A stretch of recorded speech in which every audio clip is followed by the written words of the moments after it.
Минути за неделна хроника, добре дојдовте. Во ова издание на емисијата ќе ви ги прикажеме актуелните случувања од неделата што измина. Во текот на емисијата ќе ви го прикажеме и разговорот со градоначалникот на општина Петровец Борче Митевски, а разговараме за проектите кои се реализирани во третиот мандат. Затоа малку подоцна сега ќе ви го прикажеме прилогот поврзан со зонското паркирање. Иако медиумите објавија дека ќе се воведува зонско паркирање во општините Газибаба, Киселавода и Карпош, градоначалникот Шилегов ги демантира информациите дека во овие општини ќе се воведе зонско паркирање. А што изјавија од градски паркинг за Прва Скопска, гледате во продолжение. Според годишниот извештај на јавното предпријатие Градски паркинг, зонско паркирање се предвидува во општините Газибаба, Киселавода и Карпош, и тоа една улица во Автокоманда, 4 улици во Киселавода и 3 улици во Карпош 1 и кај Лептокарија во Карпош 3. Но градоначалникот на град Скопје Петре Шилегов ги демантира информациите дека ќе се воведе зонско паркирање во овие општини. Не сме влезени во имплементација на таков тип на паркирање. Она што излезе во медиумите во последниот период не е ништо освен годишната програма за развој. За да дојдете до таква имплементација, треба да имате годишна програма за развој на градски паркинг, што е вообичаено. Ниту сме разговарале, ниту тоа е предмет на имплементација. Мислам дека беше погрешно интерпретирана годишната програма, рече Шилегов одговарајќи на новинарско прашање. Шилегов појасни дека не знаа дали во текот на годината ќе се пројави интерес кај определена општина за воведување зонско паркирање, а доколку некоја општина пројави интерес, тоа нема да може да се реализира доколку не е предвидено во годишната програма. Од јавното предпријатие Градски паркинг за Прва Скопска изјавија дека континуирано ја следат состојбата и имаат констатирана заинтересираност кај граѓаните за уредување на паркинг површини во овие општини, затоа што евидентиран е се поголем метеж во сообраќајот. Бројот на возилата е зголемен и наоѓањето слободно паркинг место е отежнато, од што се јавува заинтересираноста за уредување на паркинг простор. Од Градски паркинг велат дека постапката за отворање нови паркинг зони не зависи од нив. Потребно е граѓаните да се обратат до општината, а општината да поднесе барање до јавното предпријатие, кое ќе го разгледаат и ќе постапат согласно донесената одлука. Околу 3% од населението во Македонија нема исправна вода за пиење и тоа најчесто е случај во некои селски средини. Според професор доктор Михаил Кочубовски од Институтот за јавно здравје, водата од чешма во градовите во Македонија е безбедна за пиење, особено во Скопје е со многу висок квалитет.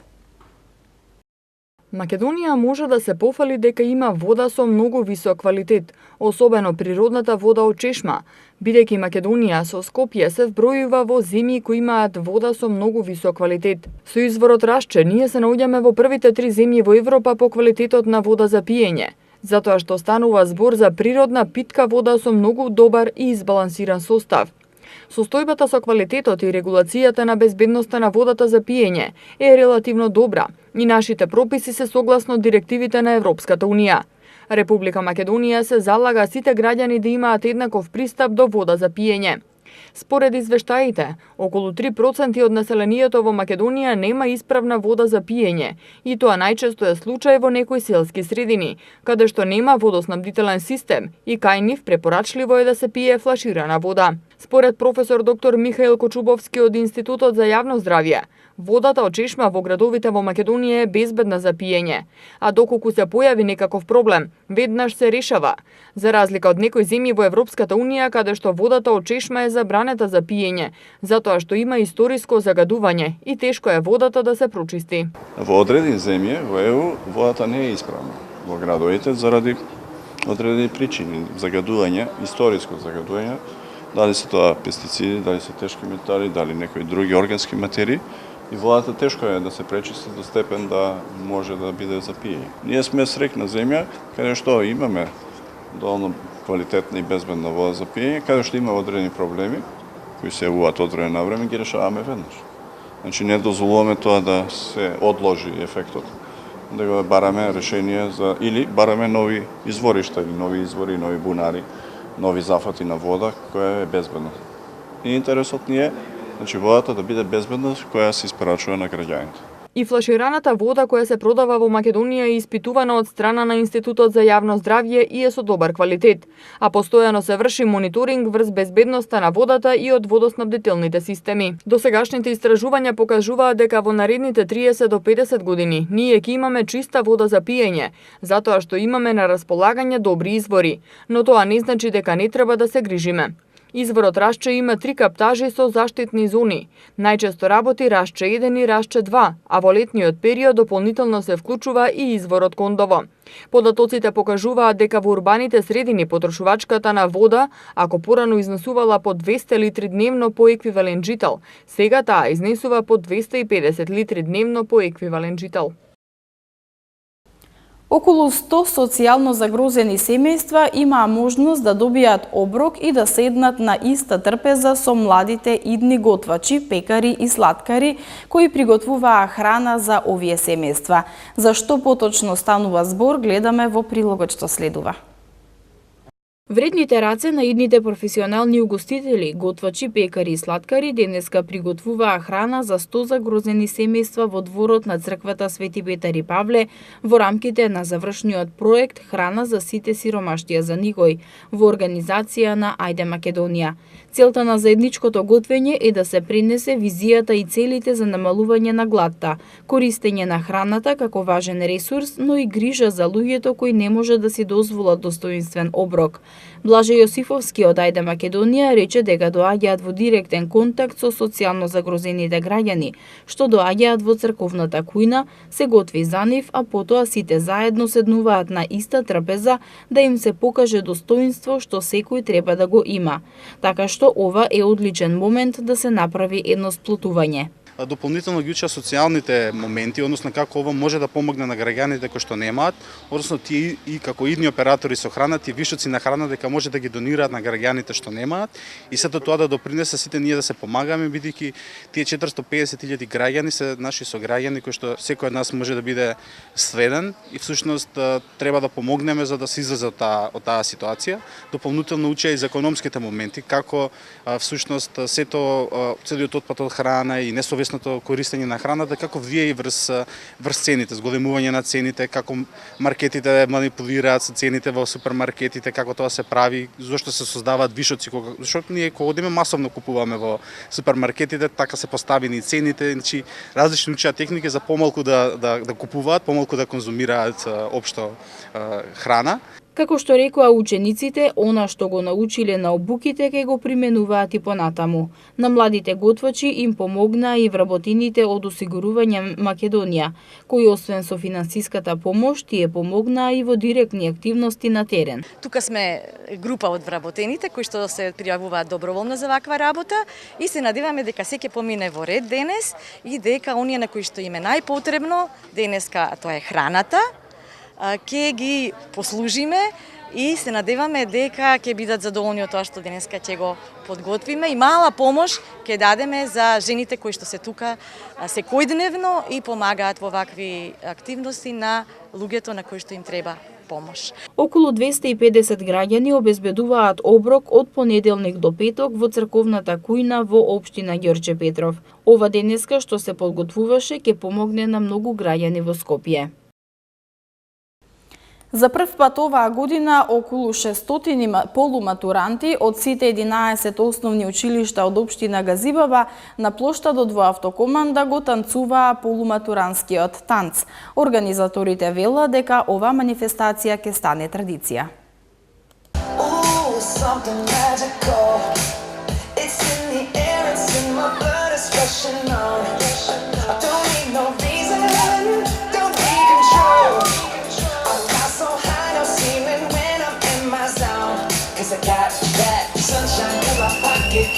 Полуматурантите од општина Газибаба денеска на плоштадот во автокоманда го одиграа танцот на полуматурантите.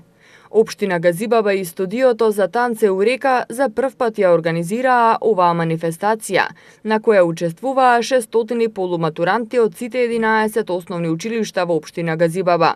Ова е прва манифестација за полуматурантите не само во општината, туку и во Македонија. Танцот на полуматурантите насловен од полуматура со танц култура започна точно на Пладне, а учениците пред да го одиграат танцот на плоштадот имаа дефиле од кружниот тек во Железара до автокоманда на плоштадот, на кој освен танцот на полуматурантите беше организирана и забава за полуматурантите со настап на групите од студиото за танц Еурека, како и настап на македонски пејачи и забава со диџеј. Градоначалникот на општина Газибаба Борис Георгиевски е задоволен од резултатот на оваа манифестација која за прв пат се организира и најави дека ова ќе стане традиција во општината.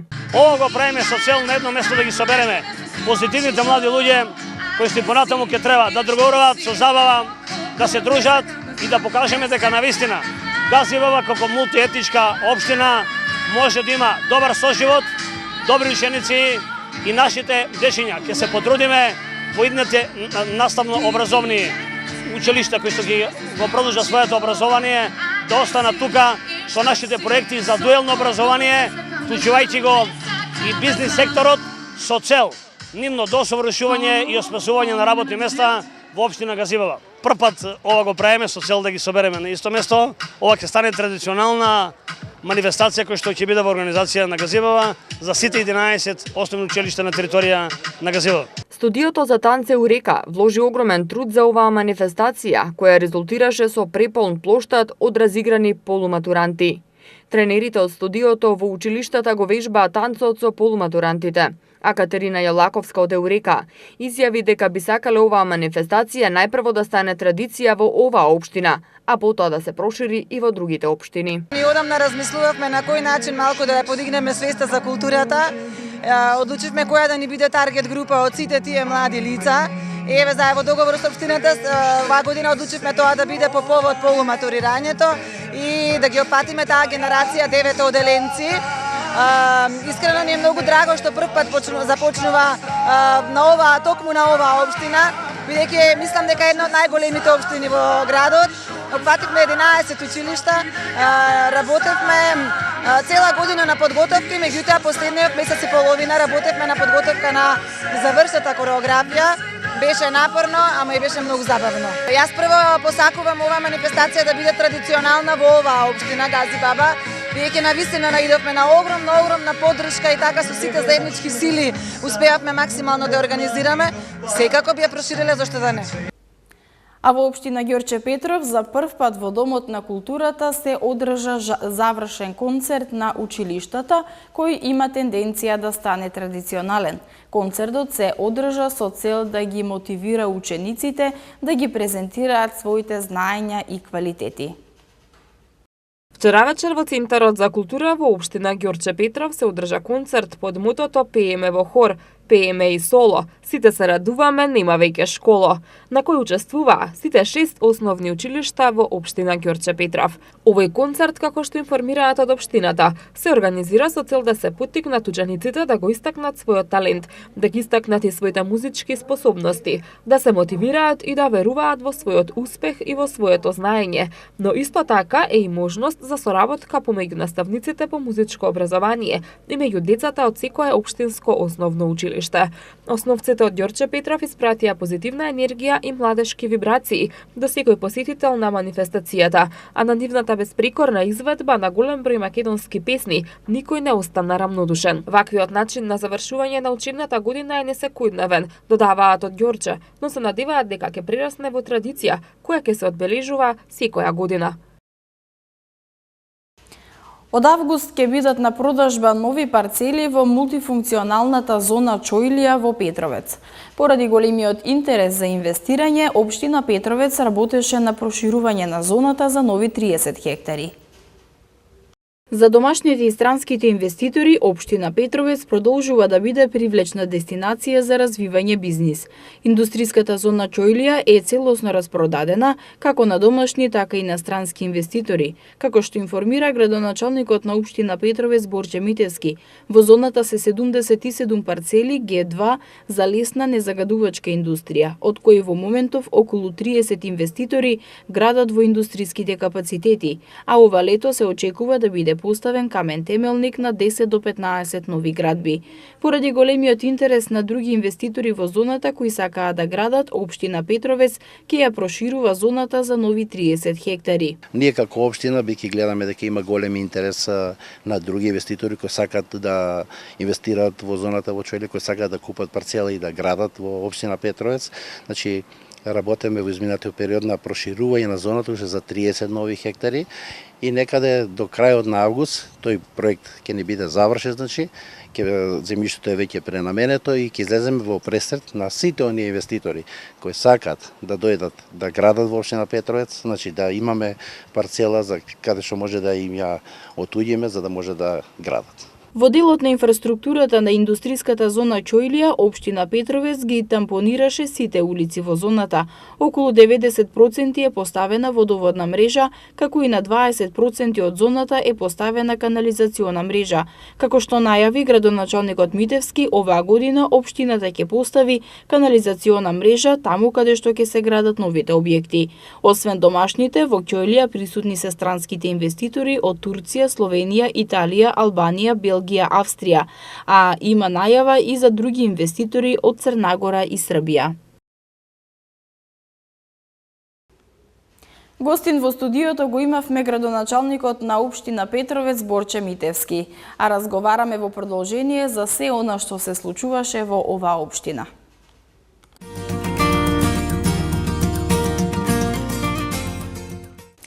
На последниот круг од локалните избори за свој градоначалник, жителите на општина Петровец го избраа Борче Митевски. Што е реализирано од изборите па досега, ќе разговараме во студиото на Прва Скопска со градоначалникот Митевски.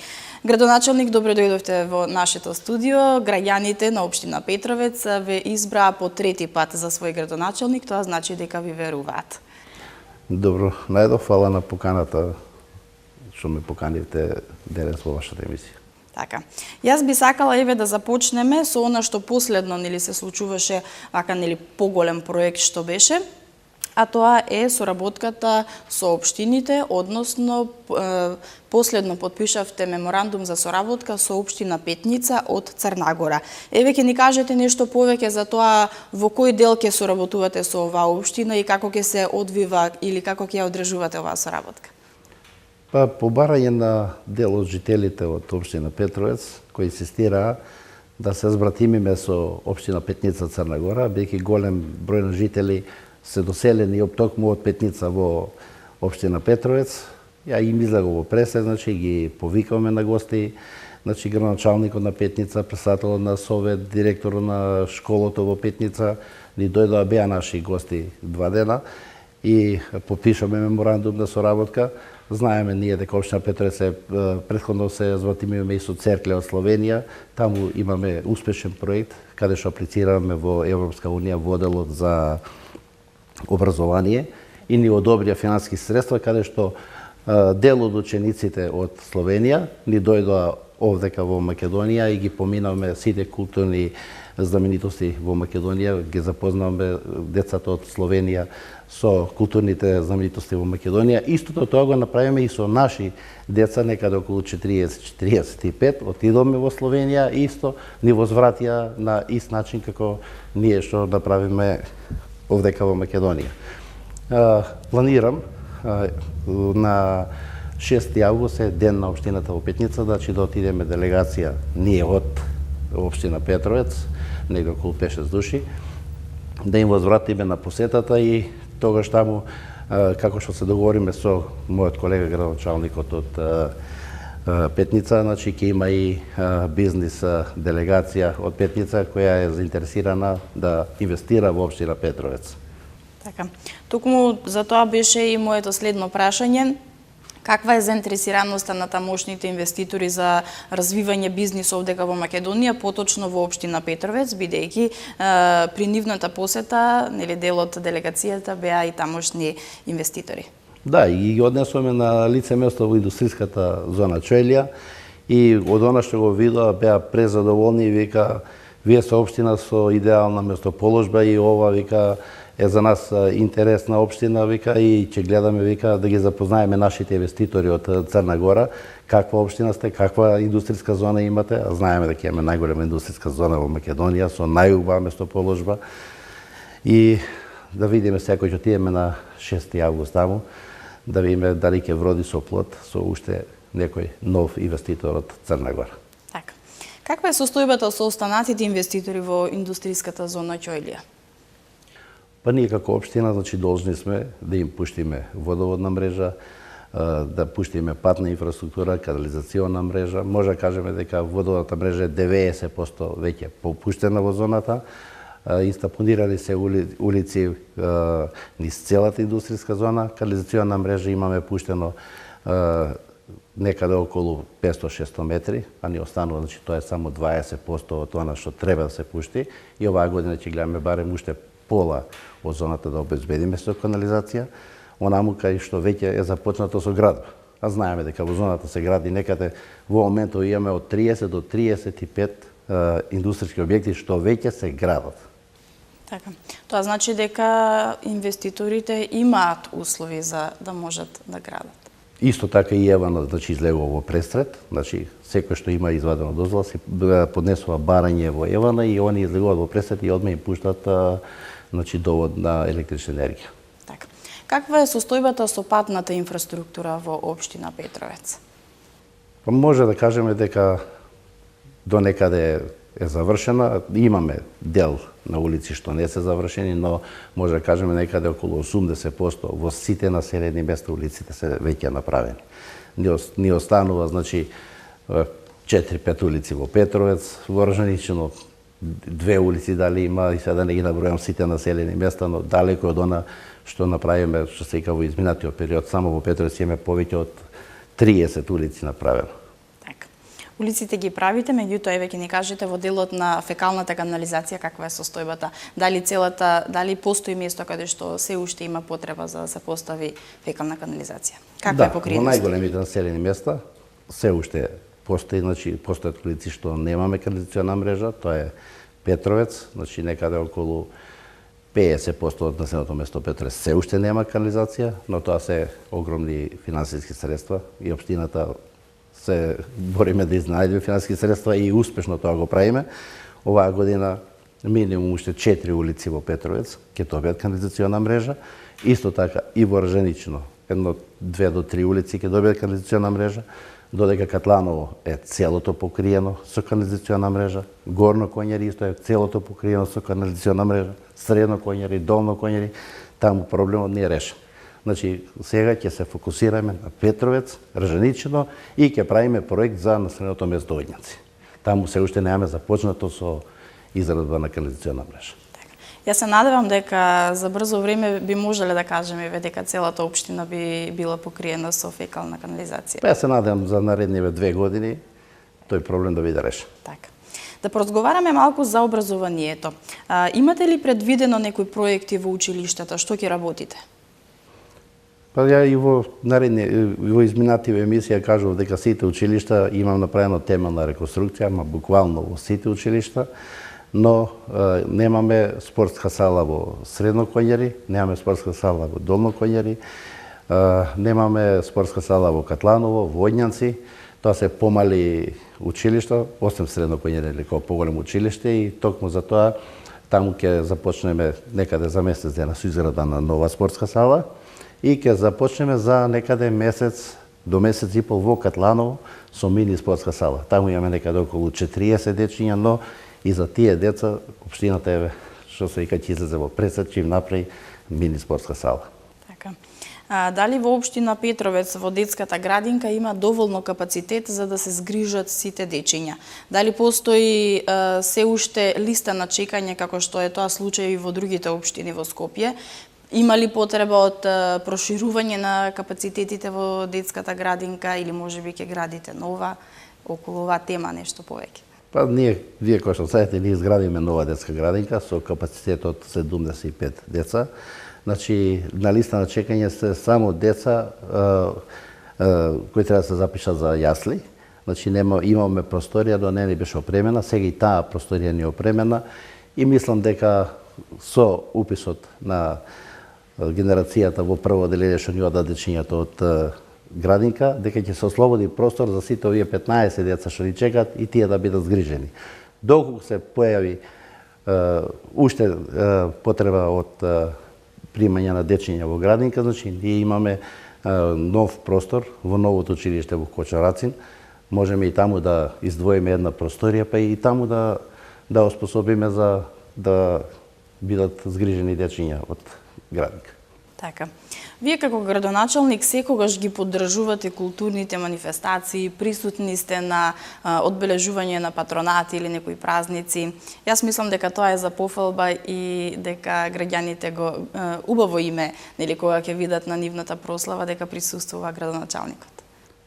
Па на градоначалникот тоа е и обврска. Да не се затвори во канцеларија, него да биде со народот. Да биде секогаш и секаде. Тоа народот го цени. Јас вчера имав патронат на училиштето Кочарацин. Имаме некаде околу 500 до 550 родители кои ја гледаат таа приредба што ја приредија нивните дечиња, значи да зедов збор и јас како градоначалник и директорката на Кочарацин Виолета Јаневска, значи им се обратиме на присутните родители, им кажуваме, значи и они гледаат и знаат во какви услови сега нашите деца учат. Значи има спортска сала, има ново училиште. Нашето како општина го направиме, останува сега и сакам да кажам дека им се заблагодари и на наставниците, дека генерации успешни ученици излегуваат од нашето училиште. И секогаш, јас викам, кога децата се среќни, кога децата се успешни, тогаш и родителите ќе бидат уште посреќни и поуспешни. Така е. За крај веќе ни кажете што ќе реализирате во следниот период. Доаѓа нели летно време, ќе работите или ќе се одмарате? Општина Петровец нема време за да се одмара. Значи ќе работиме на две улици во населено место Петровец, тоа е Тројка и Петка. Ќе започнеме за некаде до 10 дена од прилика да ги асфалтираме и да поставуваме пешачка патека. Ја асфалтираме улицата од Ржаничино, од Горно Мало до гробиштата во Ржаничино и таму ќе направиме паркинг некаде за 65 до 70 коли. Ќе ставиме камен темелник на спортска сала во Средно Конјари, значи ќе започнеме со изградба на нова спортска сала. Ќе ставиме камен темелник во Катланово на нова мини спортска сала. И исто така ќе работиме, значи, на улици на канализациона мрежа во Петровец, во Ржаничино.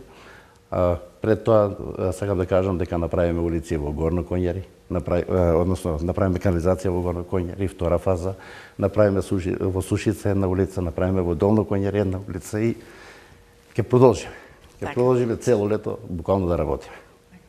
Јас ви благодарам за денешното гостување. Драго ми е што бевте наш гостин во студиото на Прва Скопска и се надевам дека понатаму ќе имаме можност што почесто нели да се среќаваме и да ги известуваме граѓаните на Скопје и на општина Петровец за вашите реализирани проекти. Ви благодарам. Ви благодарам ја на поканата и само да додам дека ова лето, значи во мултифункционалната зона Чоелија, тоа забораваме да го кажеме, ќе имаме поставување буквално секоја втора недела ќе имаме поставување на камен темелник на нова фабрика, на нов индустријски капацитет. Така. Ви благодарам уште еднаш. Ние, почитувани гледачи, продолжуваме понатаму.